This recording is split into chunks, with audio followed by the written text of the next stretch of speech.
그가 아들을 낳음에 모세가 그의 이름을 게르솜이라 하여 이르되 내가 타국에서 나그네가 되었음이라 하였더라. 지금 모세 자신이 타국에서 나그네가 되었습니다. 나그네가 된 생활이 벌써 40년이 됐습니다. 왕궁에서 40년 동안은 제왕 교육을 받았습니다. 행정을 만들고 제도를 만들고 사람들을 통솔하는 법을 배웠습니다. 이 미디안 광야 40년 동안은 영적 훈련을 받았습니다. 내가 아무리 똑똑해도, 내가 아무리 경력이 많아도 실상은 아무것도 할 수 없는 존재라는 걸 40년 동안 그 광야에서 배웠습니다. 40년 동안 장인 어른의 양을 치면서 살아가는데 모세에게 자기 재산은 하나도 없었습니다.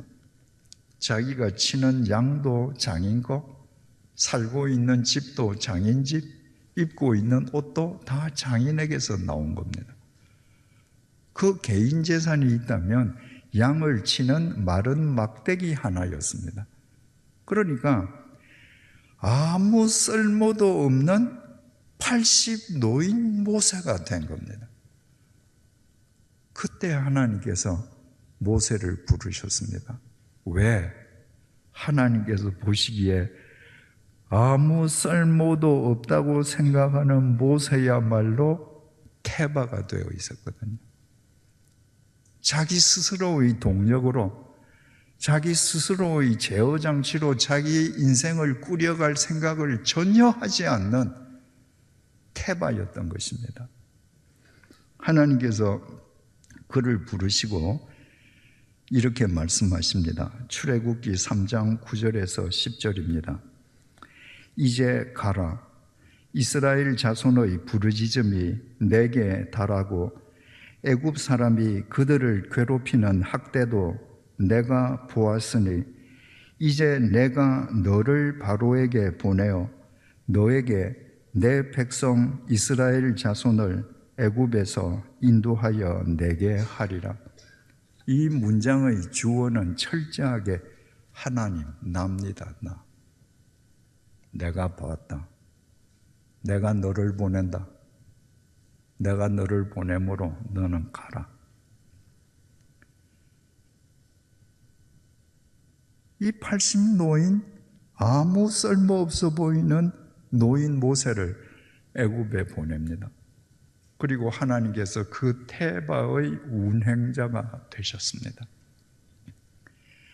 하나님께서 모세의 방주를 이 세상 가장 높은 산, 사람이 이룰 수 있는 가장 높은 산보다 6.84m 더 높은 곳에 두셔서 존귀하게 하시듯이 태바인 모세를 들어 출애굽의 대업을 이루게 하셨습니다.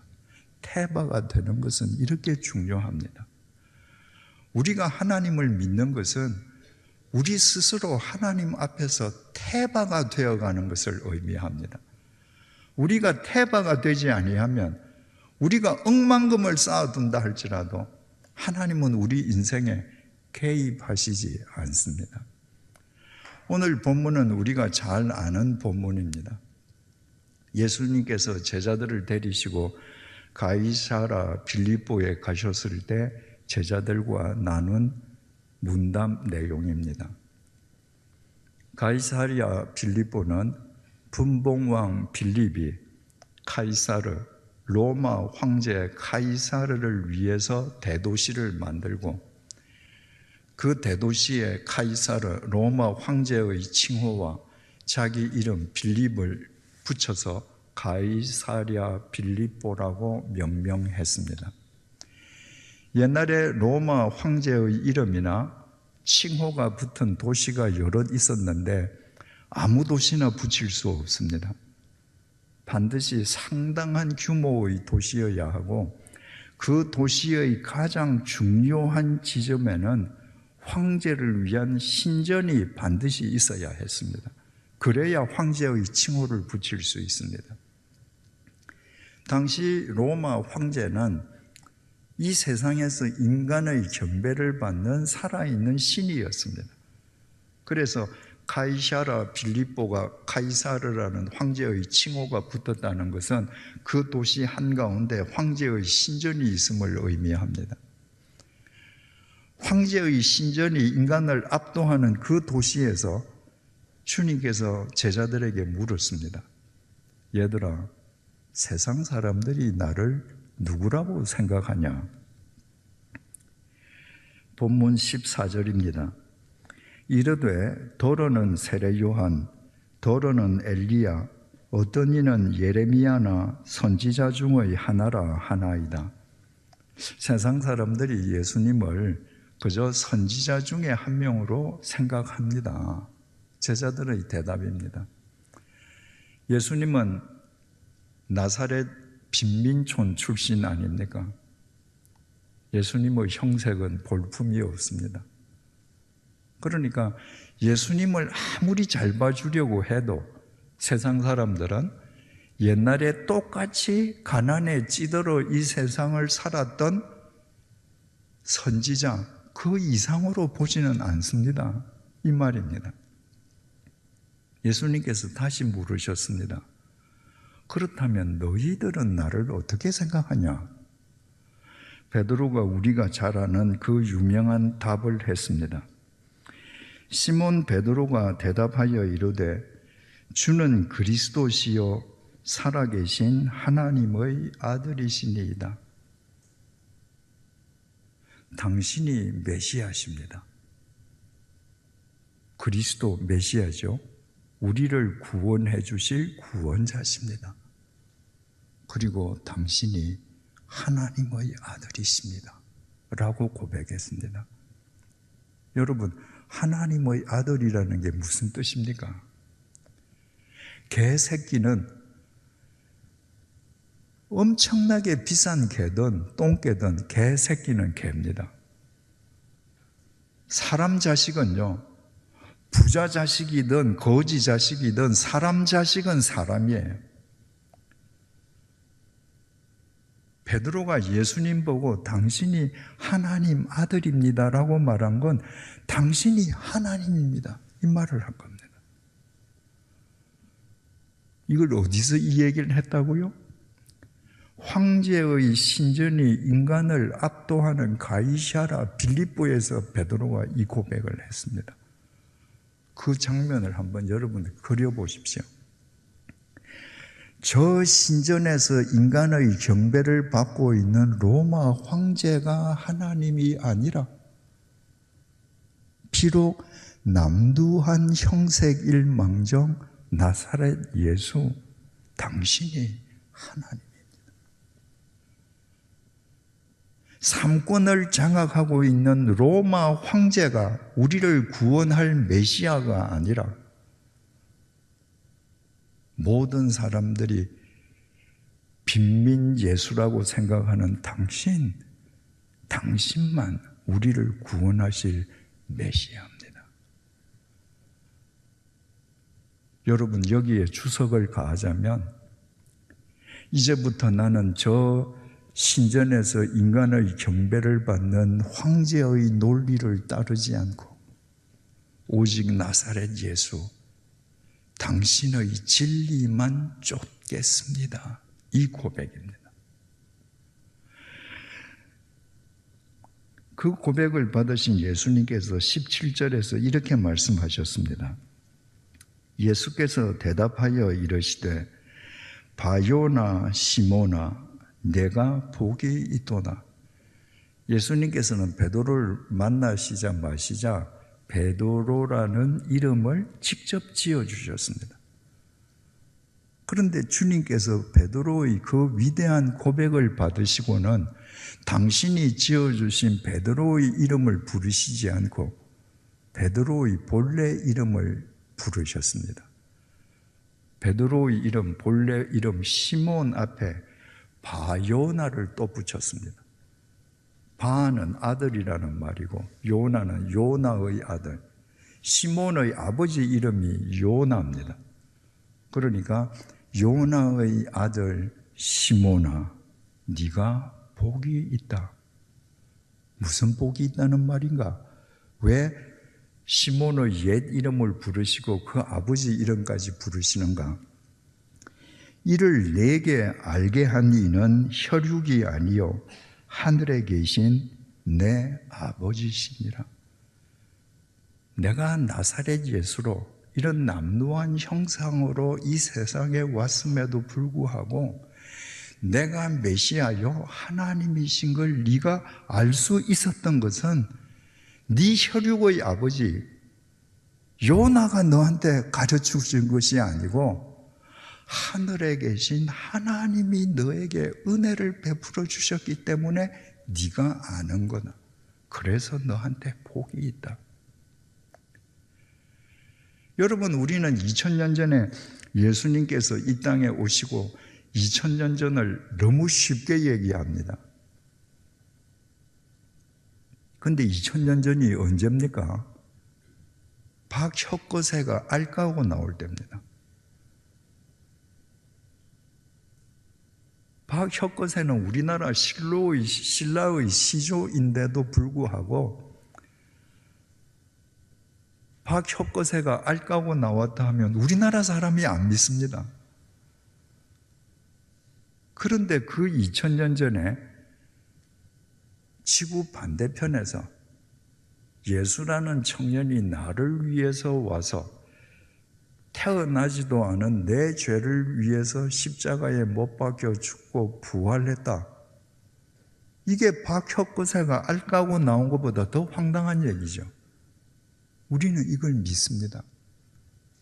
왜? 하늘에 계신 하나님 아버지께서 이것을 믿는 은혜를 주셨기 때문입니다. 이 은혜를 못 받은 사람은 지금도 못 믿습니다. 아무리 설명해도 못 믿습니다. 그들에게는 이 은혜가 임하지 않았거든요. 그래서 바요나 시몬아, 네가 복이 있다.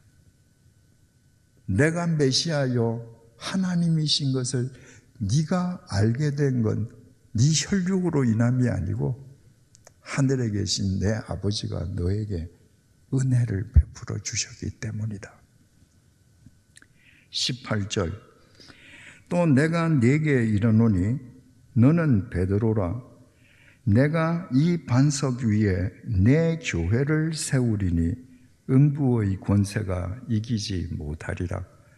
반석과도 같은 너의 고백, 예수가 그리스도시요 하나님의 아들이라는 반석과도 같은 너의 고백 위에 너희들을 위한 교회를 세워줄게. 주님께서 이렇게 말씀하시지 않았습니다. 반석과도 같은 너의 고백 위에 내 교회를 세우리라. 내 교회, 주님이 주인이신 거예요. 내가 주인 되는 교회를 세우리라. 주님이 주인이 되시는 교회인데 무슨 음부의 세력이 이길 수 있겠습니까? 이 땅에 있는 모든 교회의 주인은 주님이십니다. 주님께서 내 교회를 세우리라. 내가 주인이 되는 교회를 세우리라. 이 말씀은 그러므로 너희들은 태바가 되라. 너희들 동적으로, 너희들 인위적인 제어 장치로 교회를 운행하려 하지 마라. 태바가 되라. 그러면 내가 교회의 운행자가 되리라. 이 말씀입니다. 여러분, 전 세계는 고사하고 우리나라 교회만 한번 돌아보십시다. 왜 그 많은 교회들이 조롱과 비난의 대상이 되어 있습니까? 태바가 아니기 때문입니다. 특정 사람들이 주인이 되어 있기 때문입니다. 특정 사람들이 주인이 되어 있는 교회는 태바가 아니고, 주님이 주인이신 태바가 아니고 인간이 주인인 종교 기업에 지나지 않습니다. 종교 기업에 아무리 많은 사람이 모여들고 종교 기업이 아무리 많은 돈으로 하늘을 찌를 듯한 거대한 예배당을 지어도 종교 기업을 통해서는 생명의 역사가 일어나지 않습니다. 종교 기업은 태바가 될 수 없기 때문입니다. 한국 교회 99.999% 교회의 주보를 한번 살펴보십시다. 하나님을 드러내는 주보가 없습니다. 모두 사람을 드러내는 주보입니다. 담임 목사 이름, 원로 목사 이름, 부목사 이름, 원로 장로, 협동 장로, 은퇴 장로, 시무 장로, 은퇴 장로, 지휘자, 반주자, 기악대가 있는 교회는 모든 악기 연주자 이름, 모든 헌금자 이름, 심지어는 꽃꽂이 봉사자 이름까지 있습니다. 그럼 뭘 뜻하는 거예요? 우리 교회는 이 사람들이 동력입니다. 우리 교회는 이 사람들이 이 교회를 운행합니다. 종교 기업이지 태바일 수가 없습니다. 제가 한국에서 세워진 지 가장 오래된 교회라는 교회를 찾아갔을 때입니다. 담임 목사실에서 담임 목사님하고 이야기를 하는데 어떤 분이 노크도 없이 그냥 문을 열고 들어왔습니다. 그랬더니 담임 목사님이 벌떡 일어나시더니 저더러 그분을 소개하시기를 이분이 우리 교회를 창립하신 아무개 장로님 3대 손이십니다. 여러분, 이거 흔히 듣는 얘기입니다. 이 교회도 이 교회를 창립하신 분이 누구다라고 회자되는 분이 계신지 모르겠습니다. 주님께서는 이 땅에 내 교회를 세우리라. 교회의 창립자는 하나님 한 분뿐입니다. 인간이 창립한 교회는 교회가 아닙니다. 누구든지 우리 할아버지가 이 교회를 세워서 내가 이 교회 창립자야. 그건 교회 아닙니다. 창립자는 주님 한 분뿐이시고 주님께서 그 교회를 창립할 때 도구로 쓰임받은 사람들이 있을 뿐입니다. 여러분들,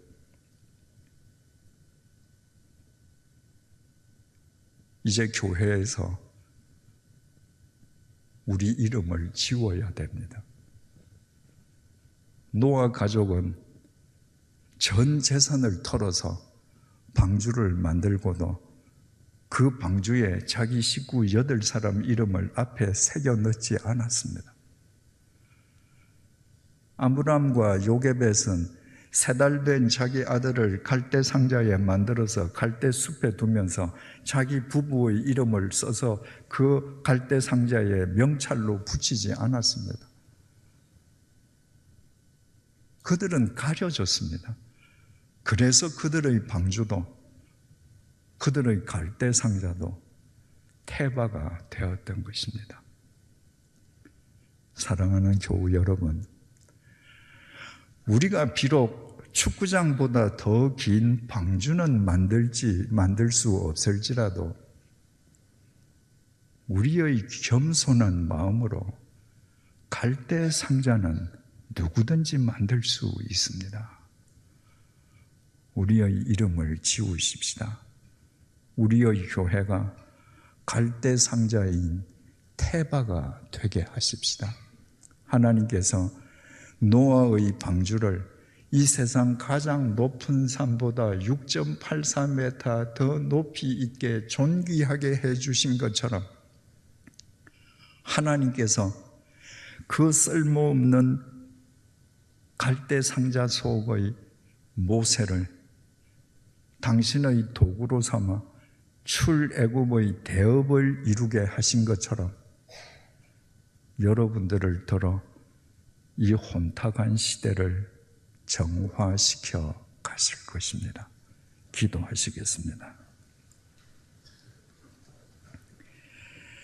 주님, 50년 전에 이 땅에 남천교회를 세워주셔서 감사합니다.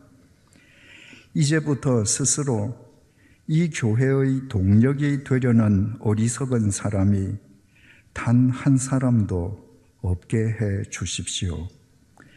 모든 교인들이 오직 주님만을 동력으로 모시고 주님만을 돛과 닷 그리고 키로 삼는 명실상부한 갈상자 교회 태바가 되게 해 주십시오.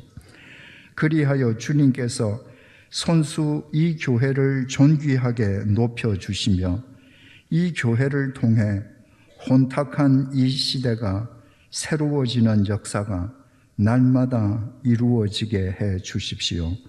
예수님의 이름으로 기도드립니다. 아멘.